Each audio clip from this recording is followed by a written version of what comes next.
Nama saya Sutisna, umur saya sudah 65 tahun.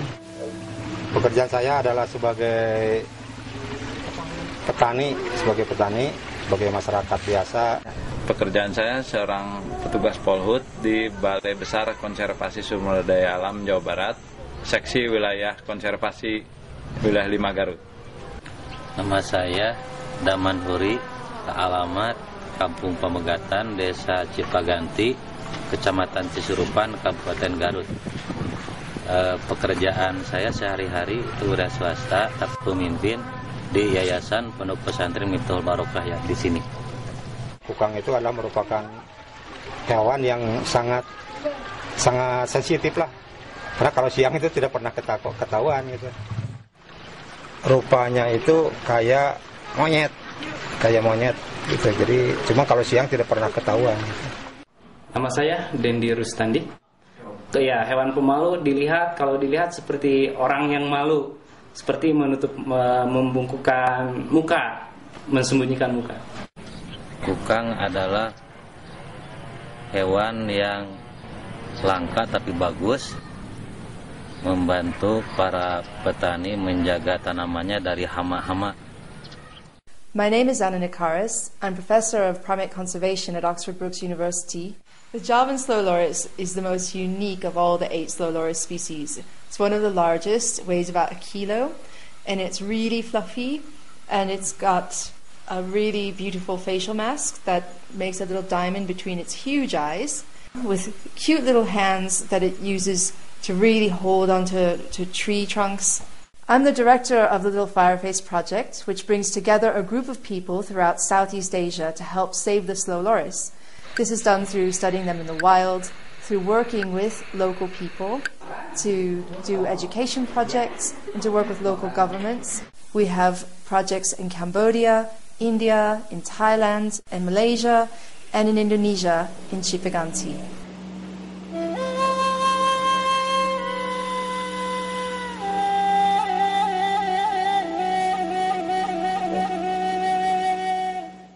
Kukang adalah binatang yang sudah termasuk dilindungi Undang-Undang Konservasi.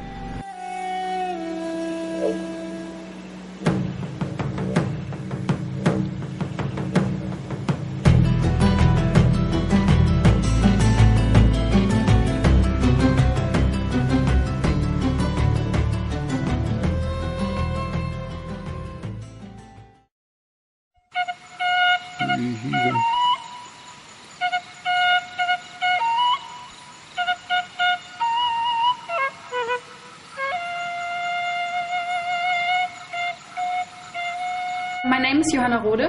I'm from Germany, and at the moment I'm doing research here at the Little Fireface Project for my PhD study. We did some education work and awareness work, so we told all the people what we are actually doing, so they understand that our work is important and good. The food the loris eats most often is gum.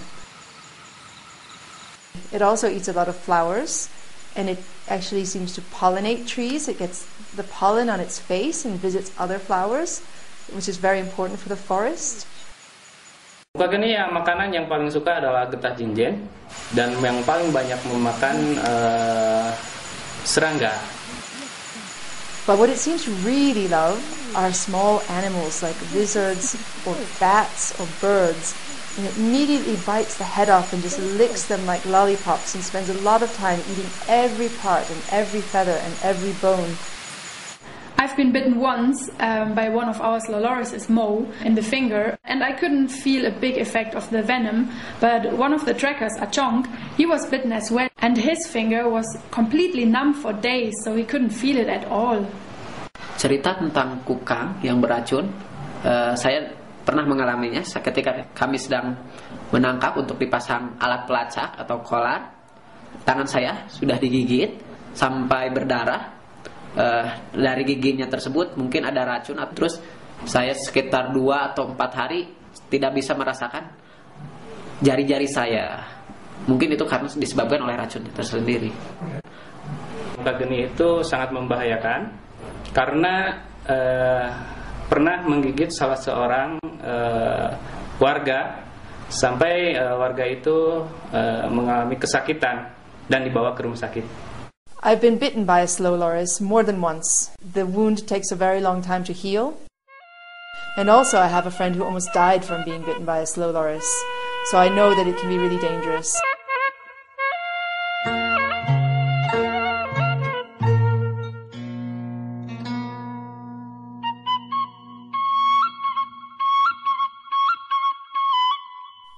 I've studied lorises for more than 20 years throughout Southeast Asia, and it's fascinating to see how local people have completely different views of them.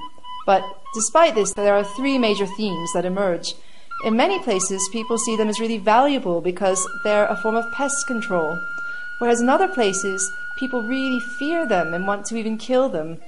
And at the same time, in other places, people would never kill them because they see them as spirit animals and as a way to the afterlife. Kalau dulu itu kukang hewan yang sangat ditakuti, katanya itu hantu katanya itu. Kata orang-orang sini, muka jangan diburu dan jangan dibunuh, apalagi dibunuh sampai mengeluarkan darah. Itu adalah darahnya itu adalah merupakan suatu darah yang sangat berbahaya apabila dikena manusia. Kalau menurut saya gitu. Mitos kukang kalau kena darahnya kepada itu kayu atau tanaman-tanaman liar atau tanah kering atau itu tuh mati. I heard about one myth about the slow loris from people here in Indonesia, that they believe if someone's killing or catching or hurting the slow loris and the blood is touching the ground, everything will die, so they think they are quite poisonous and quite dangerous, and I mostly heard that they just try to avoid them.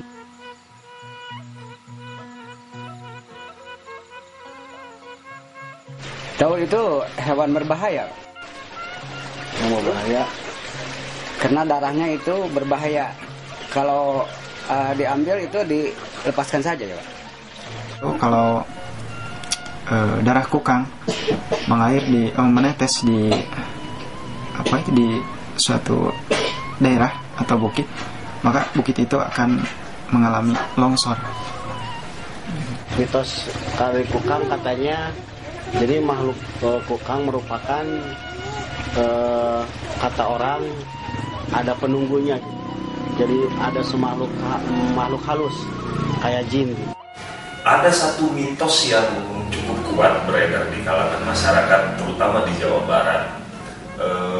Jadi kalau satu rumah yang memelihara kukang itu nanti dia akan kebakaran katanya. Itu sebenarnya bisa membantu kami dalam melakukan konservasi kukang.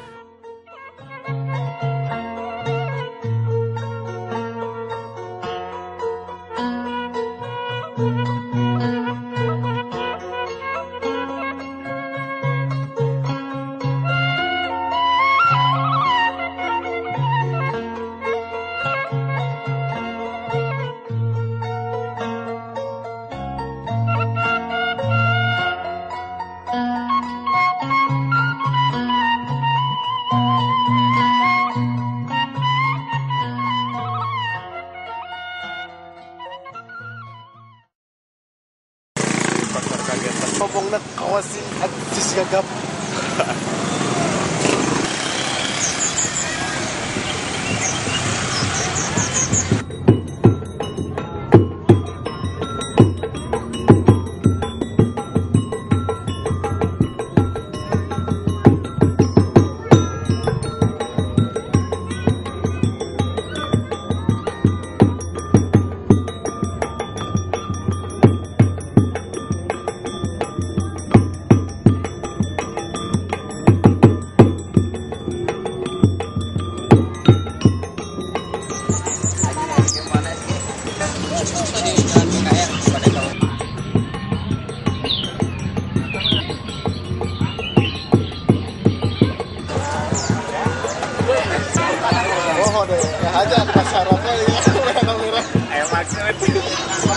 Jadi merah rokok ya maksud gitu.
Kalau kita sampai kehilangan kukang di wilayah kita sampai tidak dapat melihat lagi kukang, itu merupakan suatu kerugian yang besar buat masyarakat, buat kita semua. Kita nanti hanya akan bisa melihat kukang dari foto, dari gambar, dari film, sementara bentuk asli kukang sendiri kita akan tidak mengetahui. Kasihan generasi penerus kita kalau sampai tidak dapat melihat kukang secara. Proyek kukang ini merupakan proyek yang sangat bagus lah. Sangat bagus karena untuk melestarikan satwa langka gitu. Yang sangat bagus lah, bagus sekali, very good gitulah. People in the village are really getting involved into the project. For example, Amang, he's the village carver. So normally he's carving knives and stuff for the people. And he started to carve some lot of stuff like key rings, bracelets, and small, special, handmade, cute Loris things. So that's quite amazing, so that the people really get a part of the project. When we started the Little Fireface project, hardly anyone really knew about slow lorises. And when we started informing people about the plight of the slow loris, I was amazed to see how so many people from all around the world came together to want to save this unusual species. So for me, the best part about directing the Little Fireface project is using the power of education, the media and social networking to bring together people from so many countries and to get their passion together to help save an animal that many people consider insignificant. Untuk perasaan saya, kalau tidak ada kukang, rasanya kurang serak, soalnya tidak akan seimbang di dalam keadaan baik di hutan atau di kawasan lahan pertanian. The ultimate aim of the Little Fireface project is to save the slow loris from extinction, but we can't do that alone, and we need to work with the local people who live side by side with these beautiful animals. And what we really want to do is empower them to save the slow loris. Menurut masyarakat, itu proyek kukang itu bagus. Di antaranya masyarakat jadi tahu apa itu kukang yang sebenarnya. Yang asalnya kukang ditanggapi itu sebagai hewan yang sangat menakutkan, tapi ternyata kukang itu banyak manfaatnya. Saya berharap dan saya akan berusaha untuk melestarikan muka tetap ada di habitat aslinya, terutama yang ada di Cipaganti ini. Terima kasih. Sama-sama. Terima kasih.